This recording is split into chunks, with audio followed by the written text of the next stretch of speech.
Persatuan dan Kesatuan pada masa Orde Baru 11 Maret 1966 sampai dengan 21 Mei 1998.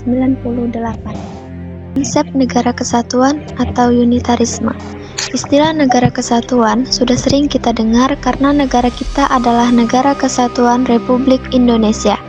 Menurut C. F. Strong dalam bukunya A History of Modern Political Constitution, negara kesatuan adalah bentuk negara di mana wewenang legislatif tertinggi dipusatkan dalam suatu badan legislatif nasional dan kekuasaan negara dipegang oleh pemerintah pusat. Negara kesatuan mempunyai dua sistem, yaitu sentralisasi dan desentralisasi.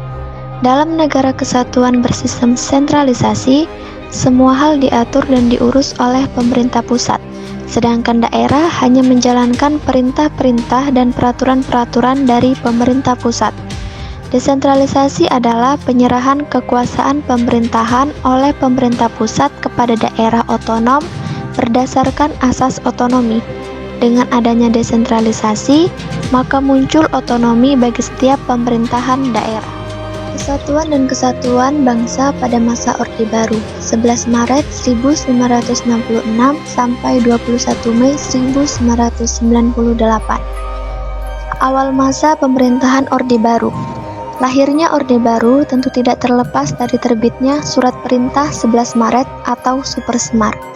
Lewat Supersemar, Presiden Soekarno menyerahkan mandat kekuasaan kepada Soeharto yang saat itu masih menjabat sebagai Menteri atau Panglima Angkatan Darat. Kepemimpinan Presiden Soekarno dengan demokrasi terpimpinnya akhirnya jatuh pada tahun 1966. Jatuhnya Soekarno menandai berakhirnya masa Orde Lama dan digantikan oleh kekuasaan baru yang dikenal dengan sebutan Orde Baru yang dipimpin oleh Soeharto.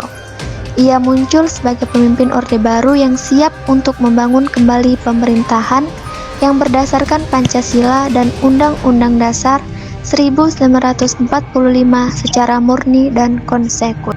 Sistem pemerintahan.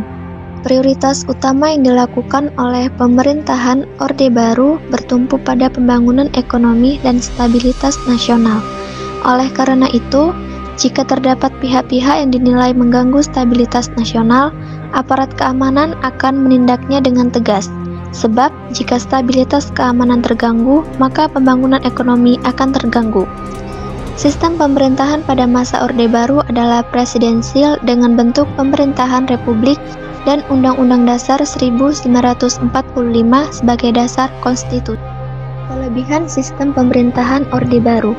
A. Perkembangan pendapatan per kapita masyarakat Indonesia yang pada tahun 1968 hanya $70 Amerika Serikat dan pada 1996 telah mencapai lebih dari $1.000 Amerika Serikat. B. Suksesnya program transmigrasi. C. Suksesnya program keluarga berencana. D. Sukses memerangi buta huruf.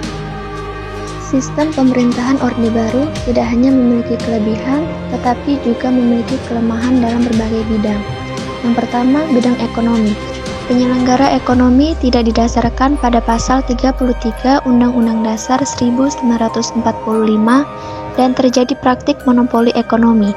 Pembangunan ekonomi dilandasi oleh tekad untuk kepentingan individu. 2. Dalam bidang politik. Tidak ada kebebasan untuk mengkritik jalannya pemerintahan. Praktik kolusi, korupsi, dan nepotisme atau KKN biasa terjadi yang tentunya merugikan perekonomian negara dan kepercayaan masyarakat. 3. Bidang hukum. Supremasi hukum tidak dapat ditegakkan karena banyaknya oknum penegak hukum yang cenderung memihak pada orang tertentu sesuai kepentingan. Hukum bersifat kebal terhadap penguasa dan konglomerat yang dekat dengan penguasa. Peristiwa yang terjadi pada masa Orde Baru. 1. Pemilu. Pemilu pertama kali digelar pada era Orde Baru, tepatnya pada tanggal 5 Juli 1971. Pada saat itu, pemilu diikuti oleh beberapa partai politik seperti Golkar, PNI, NU, IPMI, PNRI, dan Murba. 2. Peristiwa Malari 1974. Malari merupakan singkatan dari Malapetaka 15 Januari 1974. Pada saat itu, terjadi demonstrasi mahasiswa yang menyuarakan aspirasi dan kritik terhadap pemerintahan Soeharto yang lebih pro investor asing. Kemudian lambat laun hal ini membesar menjadi kerusuhan sosial. 3. Kerusuhan 1998. Kerusuhan ini terjadi di Yogyakarta, Surakarta, Bandung, dan Medan termasuk Jakarta. Masyarakat menuntut Soeharto untuk mundur sebagai presiden. Demo besar-besaran terjadi di depan kampus Trisakti pada 12 Mei 1998 hingga menewaskan 4 mahasiswa Universitas Trisakti. Kerusuhan 1998 menjadi awal runtuhnya masa pemerintahan Orde Baru. Presiden Soeharto pun menyatakan mundur dan meninggalkan jabatannya sebagai pemimpin negara dan beralihlah sistem pemerintahan Indonesia ke tangan presiden selanjutnya.